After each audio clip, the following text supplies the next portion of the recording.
Bolsonaro está usando tornozeleira eletrônica, está com uma série de limitações. Por quê?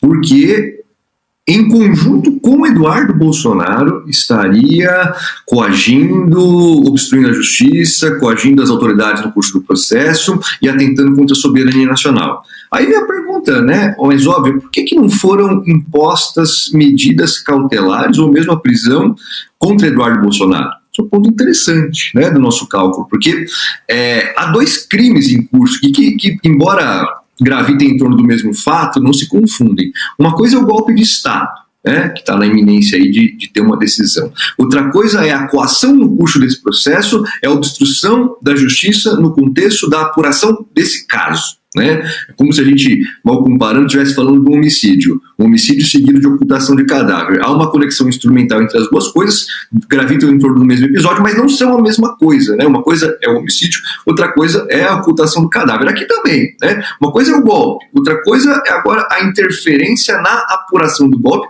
que pode inclusive dar origem a um novo golpe. Né?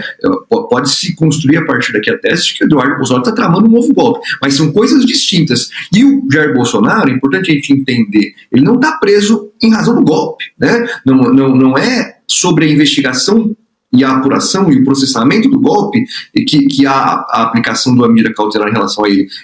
Há um outro procedimento, né, que está vinculado a ele, há uma conexão instrumental, mas que visa apurar principalmente, e o objetivo principal e o objeto direto é a conduta do Eduardo Bolsonaro nos Estados Unidos. Né?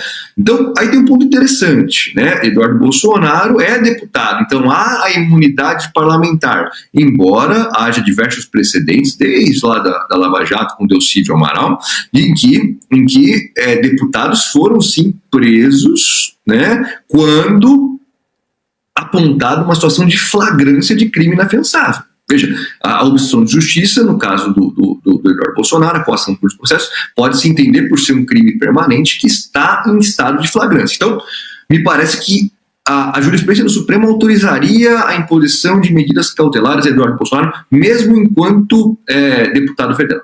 Se ele perde o mandato, aí fica mais claro ainda, aí fica mais evidente ainda, aí já nem haveria que se falar em imunidade. Evidentemente, pode-se olhar a coisa sob um prisma também mais pragmático. Fala, bom, mas como que a gente vai decretar uma medida em relação ao Eduardo Bolsonaro que a gente não conseguiria fazer cumprir essa medida, porque ele está nos Estados Unidos? É uma visão mais pragmática da coisa, né? Porque há, evidentemente, meios para se fazer.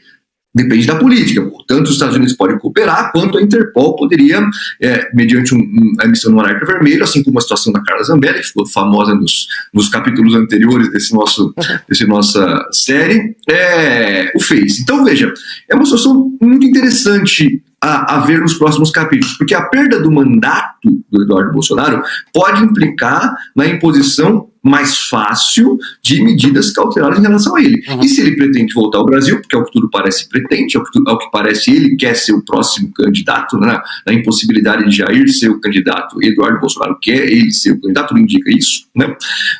Ele estaria sujeito, sim, aí de uma forma mais direta e imediata à jurisdição brasileira. Então, mas do ponto de vista jurídico, sem considerar questões de ordem prática, me parece que seria perfeitamente esperado que o Supremo avançasse com cautelares em relação a Eduardo Bolsonaro, já que as cautelares impostas a Jair estão diretamente vinculadas à atuação dele em conjunto com o filho.